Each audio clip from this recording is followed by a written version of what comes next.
Welcome back, guys. So last time we got that motor in the engine bay, and I gotta say, it's looking sweet. Just seeing the engine contrast against the new color, it's getting me really hyped for this build.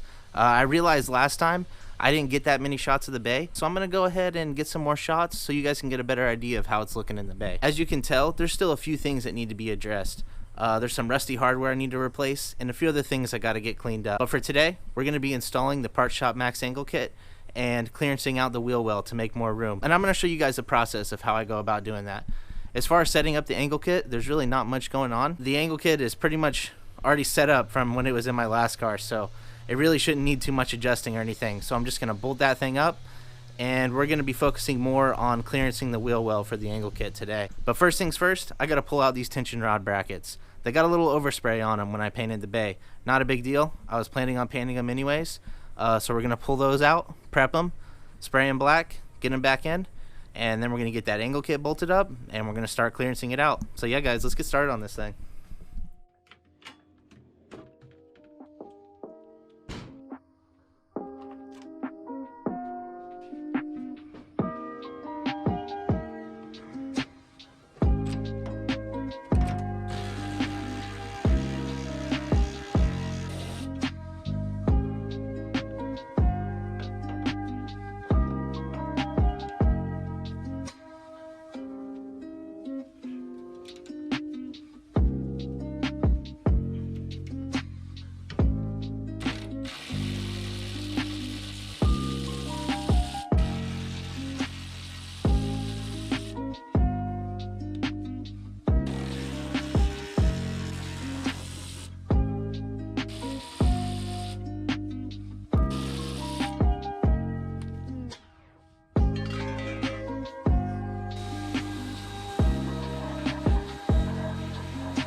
Alright, so tension rod brackets, they're cleaned up, they're painted, bolted them back in place.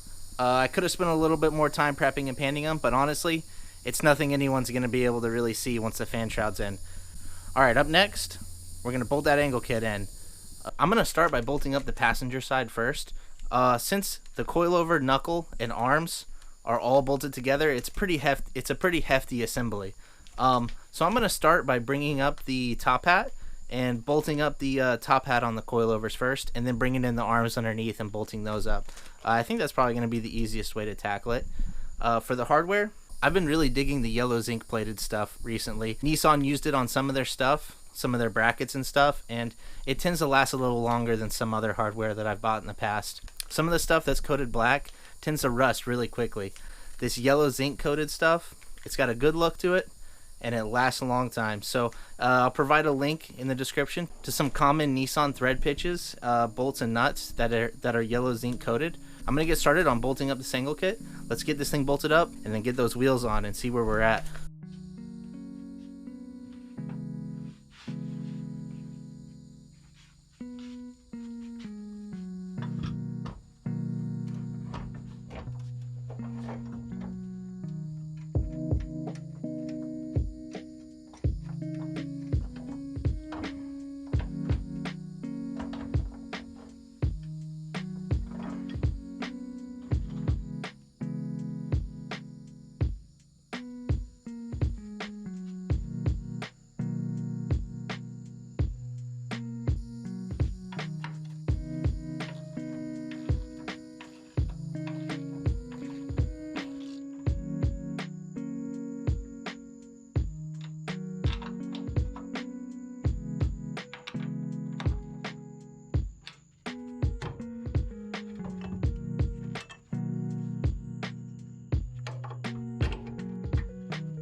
Alright, so I got both sides bolted up.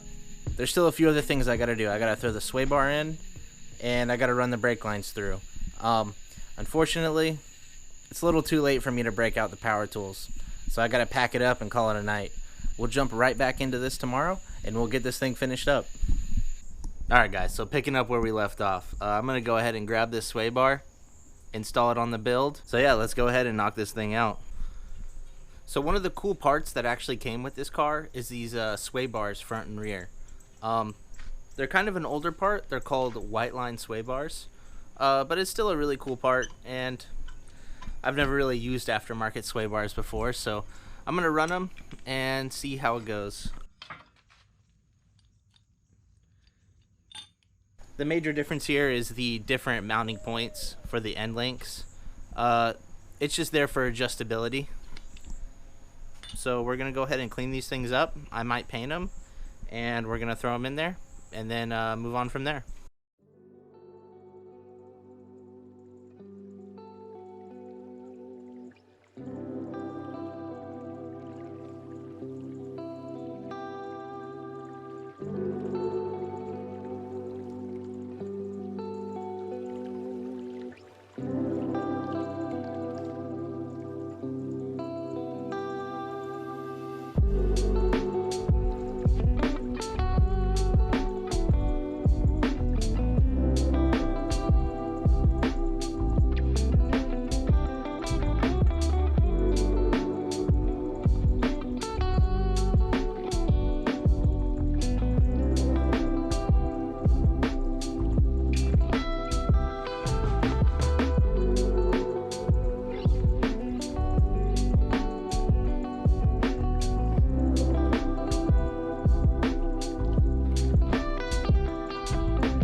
Alright guys, so I got both the wheels bolted up. Ran it lock to lock. Both sides seem to be clearing just fine. I even jacked up the suspension to sort of simulate it sitting on the ground, and I'm not really rubbing anywhere, which is really surprising to me. I guess at some point I might have raised my suspension a little bit to sort of avoid the rubbing. But yeah, there's a couple spots that are kind of close. I may rub a little bit and drift, but I'll address that when the time comes. But as of right now, the suspension's done. And the only thing I have left to do as far as that's concerned is actually run the brake lines in. But no, I'm hyped to see the wheels back on this thing. I'm hyped to see the engine back in, the suspension's on. We're really powering along on this build. So before we know it, the front end will be done, and I'll be moving on to the interior and getting it painted after that. And this thing will be finished and ready to rip. So I can't wait to do some driving again, guys.